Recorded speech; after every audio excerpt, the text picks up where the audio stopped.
अब ध्यान से बेटा आगे देखिए, एक नए डिफरेंस में आपका स्वागत है, ठीक है ना। ये जो डिफरेंस है वही जो मैं पढ़ा रहा हूं आपको, अधिकार, उत्तरदायित्व और जवाबदेही यानी उत्तरदेयता के बीच में डिफरेंस क्या होता है। क्वेश्चन आ जाता है, इसलिए ध्यान से समझना, इसके अंदर ही सब कुछ है, ठीक है, A to Z इनके बारे में कि अधिकार, उत्तरदायित्व और उत्तरदेयता में क्या डिफरेंस है। तो सबसे पहले अर्थ यानी अभिप्राय की बात कर लेते हैं। तो अधिकार का अभिप्राय निर्णय लेने की शक्ति से है। जहां जहां अंडरलाइन कर रहा हूं प्लीज आप भी करिए, दोबारा बोल रहा हूं, जहां जहां अंडरलाइन कर रहा हूं आप भी करिए। तो मैंने बोला अधिकार क्या है, अधिकार से अभिप्राय यानी अधिकार का अभिप्राय निर्णय लेने की शक्ति से है, अर्थात इसका अभिप्राय एक व्यक्ति की उस शक्ति से है जिसके आधार पर वह अपने अधीनस्थों यानी जो अपने नीचे जो कर्मचारी काम कर रहे हैं उनको नियंत्रित करता है तथा अपने पद के अधिकार क्षेत्र के अंतर्गत कार्यवाही करता है। यानी जो उसका जो पद है उसके अधिकार क्षेत्र के अंतर्गत क्या करता है, कार्यवाही करता है, जो भी काम वाम करना होता है वो करता है। तो उसने बोला यहाँ पे अधिकार का अभिप्राय निर्णय लेने की शक्ति से है, अर्थात इसका अभिप्राय एक व्यक्ति की उस शक्ति से है जिसके आधार पर वह अपने अधीनस्थों को नियंत्रित करता है, अपने जो नीचे वाले लोग हैं उनको नियंत्रित करता है तथा अपने पद के अधिकार क्षेत्र के अंतर्गत कार्यवाही करता है। उत्तरदायित्व मैंने लिखवाया है, इसका अभिप्राय एक अधीनस्थ कर्मचारी को यानी जो भी मैं अपने नीचे वाले बंदे को जो भी मैं काम दे रहा हूं, ठीक है, एक अधीनस्थ कर्मचारी को दिए गए काम का उसके द्वारा भली प्रकार क्या करना, निष्पादन करने से, यानी उसको बहुत अच्छे से परफॉर्म करने से है। तो अगर मान लो मेरे अंडर अगर आप काम कर रहे हो और मैं आपको कोई काम सौंप रहा हूं तो आपको उसको भली प्रकार से क्या करना है, परफॉर्म करना है, तो वही आपका उत्तरदायित्व हो गया, ठीक है, किसको अच्छे ढंग से करना। जबकि उत्तरदेयता में होता है इसका अभिप्राय सौंपे गए काम के लिए यानी जो मैंने आपको काम सौंपा गया था उसके अंतिम परिणाम के लिए जवाबदेह होने से है, यानी आंसरेबल होने से है, अकाउंटेबल होने से है। क्लियर। प्रवाह की अगर बात करें तो अधिकार जो है वो उच्च अधिकारी से अधीनस्थ की ओर होता है, यानी एक तरह से बोलते तो ऊपर से नीचे की ओर हो रहा है, उच्च अधिकारी से नीचे अधीनस्थ की ओर हो रहा है। इसका अभिप्राय ये हो गया कि ये ऊपर से नीचे की ओर हो रहा है, जबकि इसका प्रवाह अधीनस्थ से नीचे से उच्च अधिकारी की ओर होता है, इसका मतलब नीचे से ऊपर की ओर होता है ये वाला। और आंसरेबल यानी जो आप उत्तरदेयता होते हो वो भी आप ऊपर वाले के लिए होते हो, तो इसका मतलब ये भी अधीनस्थ से उच्च अधिकारी की ओर होता है। तो उसका मतलब ये दोनों तो नीचे से ऊपर की ओर यानी अधीनस्थ से अधिकारी की ओर जाएगा यहाँ पे प्रवाह यानी फ्लो, और यहाँ पे उच्च अधिकारी से नीचे की ओर, ठीक है ना, अधीनस्थ की ओर। तो देखो दो पॉइंट अच्छे से समझ लो पहले कि मेन पॉइंट तो यही है बेटे, और एक पॉइंट और आएगा मेन इसमें, ठीक है ना।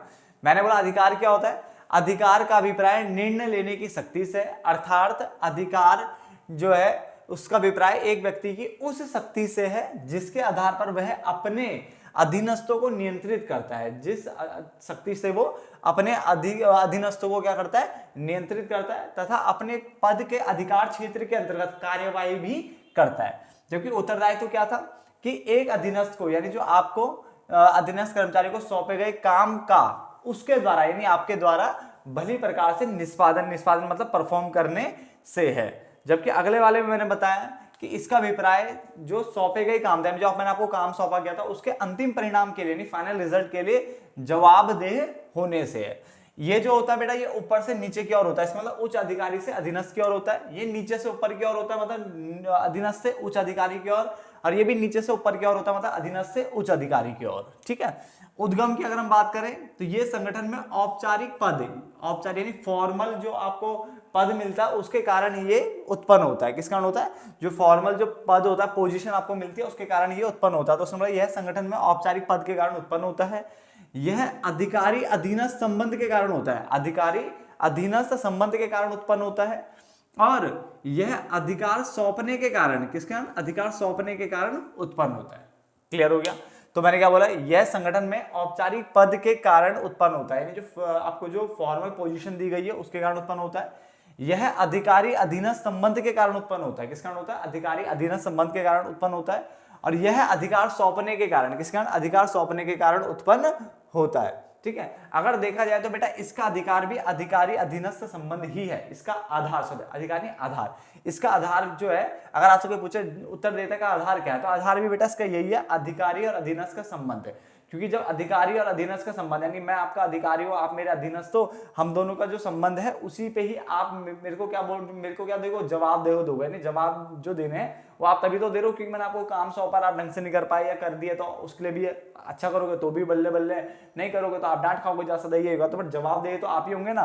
तो इसका जो आधार होता है, आधार वो अधिकारी अधीनस्थ संबंध होता है, इसका आधार बोला मैंने, सिर्फ आधार, ठीक है ना। चलो बाकी उत्पन्न होने का कारण क्या है, यह औपचारिक पद के कारण उत्पन्न होता है, यह अधिकारी अधीनस्थ के संबंध के कारण उत्पन्न होता है, यह अधिकार सौंपने के कारण उत्पन्न होता है। उत्पन्न अधिकार सौंपने के कारण होता है, मतलब आधार इसका क्या होता है, अधिकारी और अधीनस्थ का संबंध इसका आधार होता है, ठीक है। आप चाहे तो वहां पे छोटा सा लिख सकते हो कि जो हमारा ये इसका जो आधार होता है वो अधिकारी अधीनस्थ संबंध है, इसका जो आधार है अधिकारी अधीनस्थ संबंध है। बट उत्पन्न किस कारण होगा, अधिकार सौंपने के कारण, ये किस कारण, अधिकारी अधीनस्थ संबंध के कारण, और ये औपचारिक पद के कारण। आगे लिखते हैं सौंपना, अधिकार को दूसरे व्यक्ति को सौंपा जा सकता है बेटा, ठीक है, अधिकार को दूसरे व्यक्ति को सौंपा जा सकता है, उत्तरदायित्व को भी दूसरे व्यक्ति को सौंपा जा सकता है, ये बहुत इंपॉर्टेंट है, ठीक है। पहला, दूसरा और ये वाला चौथा पॉइंट कि अधिकार को क्या सौंपा जा सकता है, हम बोलेंगे बिल्कुल अधिकार को दूसरे व्यक्ति को सौंपा जा सकता है, ठीक है। उत्तरदायित्व को दूसरे व्यक्ति को क्या कर सकते हैं, सौंपा जा सकता है, ठीक है ना, दो जनों को सौंपा